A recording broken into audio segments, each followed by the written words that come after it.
और एक मौके पर आपने फरमाया है कि जब किसी शख्स को कोई तकलीफ़ पहुँचे, कोई हादसा पहुँचे, मसलन किसी की वफ़ात हो जाती है, कोई आदमी मर जाता है, उसके बच्चे रह जाते हैं, जवान बच्चा मर जाता है, बूढ़े माँ बाप रह जाते हैं, शोहर मरता है, बीवी रह जाती है, कसम पुरसी की हालत है, बीवी मर जाती है, बेकस मर्द रहता है, दोस्त मर जाते हैं तो दोस्तों की दुनिया उजड़ जाती है। ऐसे वक्त पे सब्र करना बड़ा नाजुक मसला है। लोग तसल्लियाँ देते हैं, ताज़ियत करते हैं, आपने ताज़ियत का तरीक़ा बतलाया। फरमाया जिसको ऐसी तकलीफ़ पहुँचे फल यज़कुर मौत मोहम्मद, उसको चाहिए मोहम्मद सल्लल्लाहु अलैहि वसल्लम की मौत को याद करे, इसलिए कि दुनिया से आपका जाना इतना बड़ा नुकसान है और इतना बड़ा हादसा है कि ना उससे पहले इतना बड़ा हादसा हुआ ना इसके बाद कभी हो सकता है। सोचो कि हज़रत मोहम्मद अरबी सल्लल्लाहु अलैहि वसल्लम नहीं रहे, मेरा बाप मेरी माँ, मेरा भाई मेरी बहन, मेरा बेटा मेरी बेटी, मेरा दोस्त मेरा रिश्तेदार, क्या हैसियत है इनकी, वो नहीं रहे।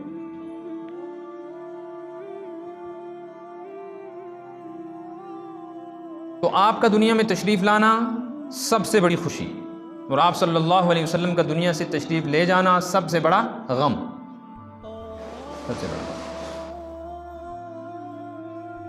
लेकिन खुशी और गम की वो सूरत नहीं जो हमारे यहाँ है। हमारे यहाँ तो डिक्शनरी चेंज हो गई है ना, अल्फाज के माना बदल गए। हमने खुशी का अपना मतलब और गम का अपना मतलब समझा है। और यूँ होता भी है कि जब एक ज़बान के अल्फाज किसी दूसरी ज़बान में मुंतकिल होते हैं, उनके माने बदल जाते हैं। होता है कि नहीं होता? इसको क्या कहते हैं? मोबाइल। और मोबाइल क्या है? अंग्रेज़ी लफ्ज़ के अरबी अंग्रेज़ी डिक्शनरी में देखो आप, ये मोबाइल लफ्ज़ उस वक़्त भी था जब मोबाइल का कहीं नाम ही नहीं था। वहाँ मोबाइल का क्या मतलब लिखा हुआ है? चलत फिरत, खाना बदोशी। लेकिन अब हमारी ज़बान में मोबाइल इसका नाम पड़ गया। अंग्रेजी ज़बान में प्रेस किसको कहते हैं? दबाने को, प्रेस कर। लेकिन आजकल प्रेस किसको कहा जाता है? किसको कहते हैं? स्त्री को। अच्छा, ये स्त्री भी हम बोलते हैं, और स्त्री हमारा अपना लफ्ज़ नहीं है, ये हिंदी लफ्ज़ है। अगर किसी हिंदी जानने वाले गैर मुस्लिम को आप कहो कि स्त्री दे दो तो वो कत्ल कर देगा आपको, क्योंकि स्त्री का मतलब होता है बीवी। अगर आप किसी को कहेंगे स्त्री दे दो, इसका मतलब है बीवी मांग रहा है उसका। अल्फाज बदले ना ज़बान। गिलास किसको कहते हैं हम? अंग्रेज़ी लफ्ज़ है, लेकिन अंग्रेज़ी में असल में गिलास किसको कहा जाता है? शीशे को। मुझे ये बताना है कि एक ज़बान के अल्फाज उनके अपने माना होते हैं, जब दूसरी ज़बान में बदलते हैं माना भी चेंज। बरकत एक लफ्ज़ है और हिदायत एक लफ्ज़ है, अरबी का लफ्ज़ है। अरबी में इसका कुछ और मतलब है, हम कश्मीर वालों ने इसका कुछ और मतलब समझा। हम लोगों को दुआ देते हैं अल्लाह आपकी किस में बरकत करे? रिज़्क़ में और मकान दुकान में, चाहिए ना, कारोबार, औलाद में। आप किसी बीमार के पास जाओ, उसको पूछो क्या है, तो वो कहे मैं बहुत सख्त बीमार हूँ, तो आप उसको कहो अल्लाह तेरी बीमारी में बरकत दे।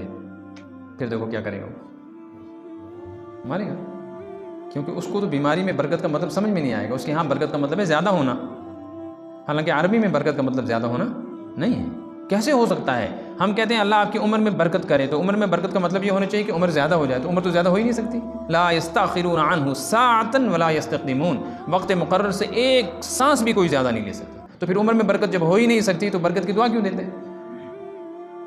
हाँ, बरकत का कुछ और मतलब है। बरकत का मतलब है जो चीज़ आपके पास है, आपकी इस चीज़ से एक ज़रूरत पूरी होनी है, अल्लाह करे इसी से आपकी ज़रूरत पूरी हो जाए, आपको और की ज़रूरत न पड़े। अब किसी आदमी को आपने देखा कि वो बाज़ार से राशन लेकर आया है घर के लिए, आपने पूछा इससे क्या होना, वो कहते हैं मैं उनमें तेल, खंड, नून, चाय, तो आपको खुदा करनी बरकत, वो खुश हो जाएगा, वो कहेगा आमीन। फिर चले आप तो एक आदमी को आपने देखा वो लिफाफे में कुछ लेके आ रहा है, क्या है? उसने कहा मैं डॉक्टर के पास गया था, दवाई लेकर आया हूँ, तो अल्लाह बरकत करे दवाई में।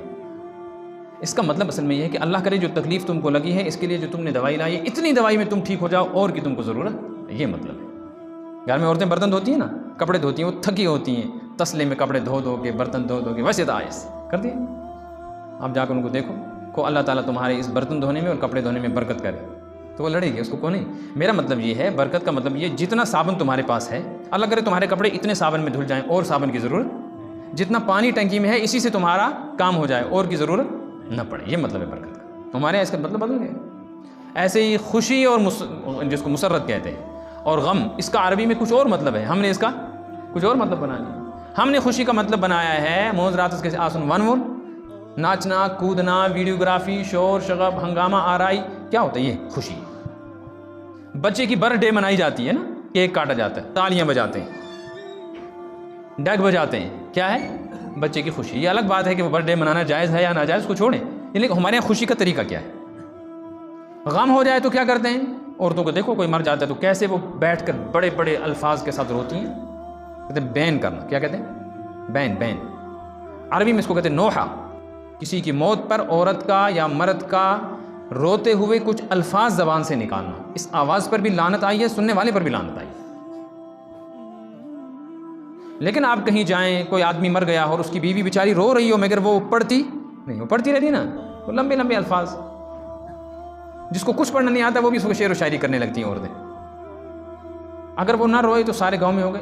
ये सोचना कहाँ गाँव है, तुम खुश, उसका जीना मुश्किल कर देंगे। क्यों? ये शोहर के मरने पर रोई थी मगर वो पढ़ा नहीं, इसने नज़में नहीं पढ़ी। क्योंकि हमारे रोने का गम का मतलब यही है। सीने पीटो, बाल नोचो, कपड़े फाड़ो।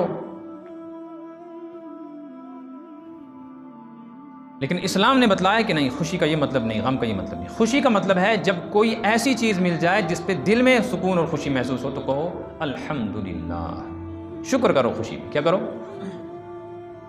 जन्नती जब जन्नत में जाएंगे ना तो कहेंगे अल्हम्दुलिल्लाहिल्लज़ी हदाना लिहाज़ा वमा कुन्ना लिनहतदिया लौला अन हदाना अल्लाह। अल्लाह तेरा शुक्र है, तूने हमें ये राह दिखाई कि हम यहाँ पहुँच गए। अल्हम्दुलिल्लाहिल्लज़ी अज़हबा अन्नल हज़न।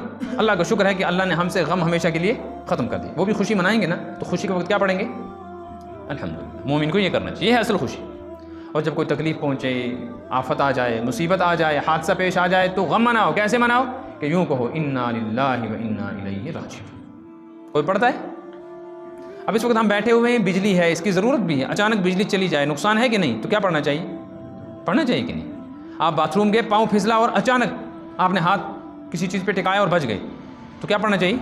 इन्ना लिल्लाहि। तकलीफ पहुँची, चलते चलते अचानक कांटा लग गया, जख्म लगा और खून निकलने लगा, बच्चा आया बाहर से, अचानक उसने कहा मुझे पेट में दर्द है, तो ये तकलीफें हैं ना, इस पे क्या पढ़ना चाहिए? इन्ना लिल्लाह पढ़ना चाहिए। आपने खाने के लिए हाथ रखा था प्लेट में, मुंह में रखा तो एकदम आपने देखा नमक बहुत तेज़ है खाने के लायक नहीं, तकलीफ हुई कि खुशी हुई? क्या पढ़ना चाहिए? इन्ना। ये शरीयत का हुक्म है। बीवी सामने आ गई, वो खुश थी, आप देखे खुश हुए तो पढ़ा अल्हम्दुलिल्लाह। बच्चा आ गया स्कूल से वापस तो अल्हम्दुलिल्लाह। सामान लाने के लिए गए थे, आफियत से मिल गया तो अल्हम्दुलिल्लाह। गाड़ी का इंतज़ार कर रहे थे, गाड़ी मिल गई, फिर सीट भी मिल गई तो अल्हम्दुलिल्लाह। मगर हमारे यहाँ इन्ना लिल्लाह सिर्फ मौत पे पढ़ा जाता है और अल्हम्दुलिल्लाह सिर्फ खाना खा के पढ़ा जाता है।